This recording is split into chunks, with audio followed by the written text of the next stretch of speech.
আসসালামু আলাইকুম রহমতুল্লাহ।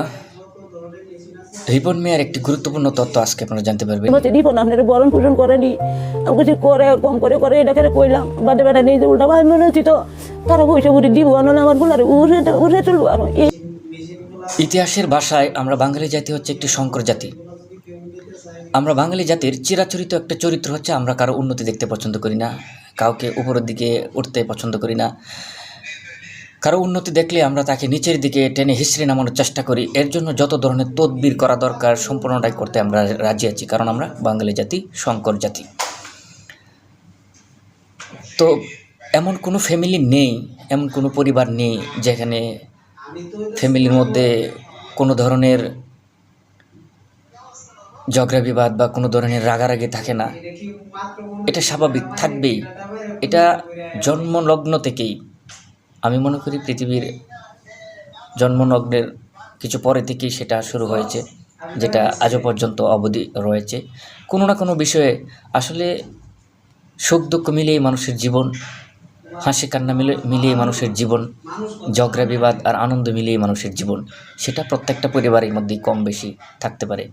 আর রিপন মিয়ার বাড়ি যেসব এলাকা, সেটা আপনারা দেখতে পাচ্ছেন যে সে কোন ধরনের একটা মানুষ, সে কোন পরিবারের একটা মানুষ, একদম দরিদ্র ফ্যামিলির একটা মানুষ।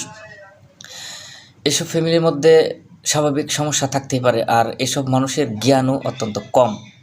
যারা যদি শিক্ষিত ফ্যামিলি হয়, তারা বড় ধরনের সমস্যাকেও একদম সাজিয়ে গুছিয়ে রাখতে পারে বা বাহিরে প্রকাশ করে না, নিজেদের মধ্যে রাখতে পারে। কিন্তু রিপন মিয়ার যে ফ্যামিলির মধ্যে যে সমস্যা যদিও হয়ে থাকে, ওনাদের এরকম জ্ঞান নেই যে একটা মিডিয়ার সামনে কীভাবে কথা বলতে হয় বা মিডিয়াকে কেমন তথ্য দিলে তাদের উভয়ের ক্ষতি হতে পারে, এটা আসলে তাদের এরকম জ্ঞান নেই। ওনারা কখনো বলে নাই যে দেখে নাই, ওনারা বলছে কি দেখাশোনা করে। হয়তো বা আমি যে ভিডিওটা দেখেছি যে করে, মানে আসা যাওয়া করে, এরকম কথাটাও কিন্তু বলছে। যদিও রাগ গোসার মধ্যে কিছু কথা এদিক সেদিক হয়ে, সেটা ভিন্ন কথা। অনেক সময় রাগের কারণেও মানুষ দেখা যায় অনেক সময় সামান্য একটা জিনিসকে বড়ভাবে উপস্থাপন করার চেষ্টা করে, সেটা হোক নিজের ফ্যামিলি বা অন্য কেউ।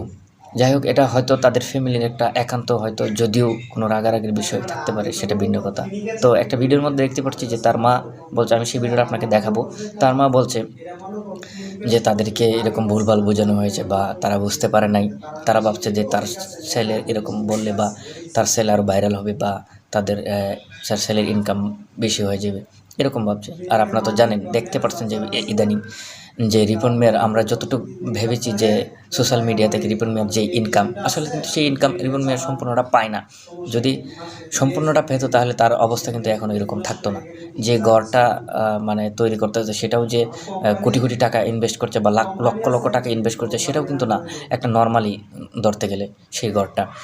তাহলে তার ওই টাকা ইনকাম বা সেটা ভিন্ন কথা, বা এই টাকা কোথায় যাচ্ছে সেটাও ভিন্ন কথা। আমরা অনেক দেখেছি যে এসব বিশেষ করে সাধারণ জ্ঞান সম্পন্ন মানুষ বা মূর্খ মানুষ বা অল্প শিক্ষিত মানুষ, এসব মানুষ যারা এরকম বুঝে না বোঝার কারণে এদের ইনকামে কিন্তু অন্যরা ভোগ করে, কিন্তু দিন শেষে ওরা কিছুই পায় না। যেমন আমরা দেখেছি বাংলাদেশের সবচেয়ে বেশি মানে পরিচিত ভাইরাল যেই আহসান আলী, সেই ভাদাই মিয়া।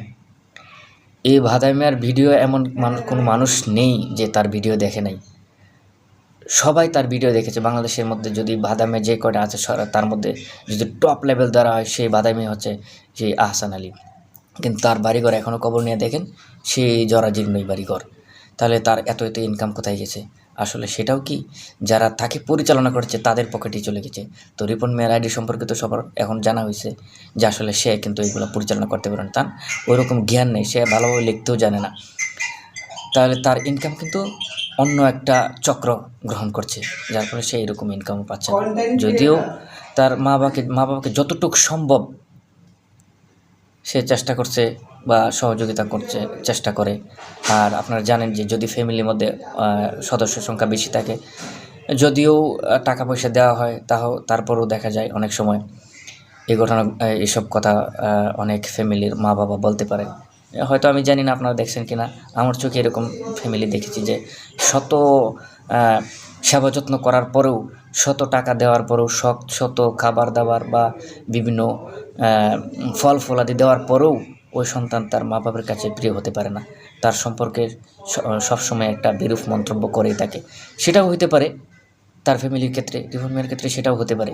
কিন্তু আমরা নিজেদের বিশেষ করে নিজেদের যে চিরাচরিত রূপটা সেটাই আমরা প্রকাশ করছি, যে এরকম একটা মানুষকে টেনে হিঁচড়ে তার উন্নতি থেকে নামিয়ে দেওয়ার চেষ্টা করছি। আসলে এটা আমাদের একটা চিরাচরিত রূপ যেটা।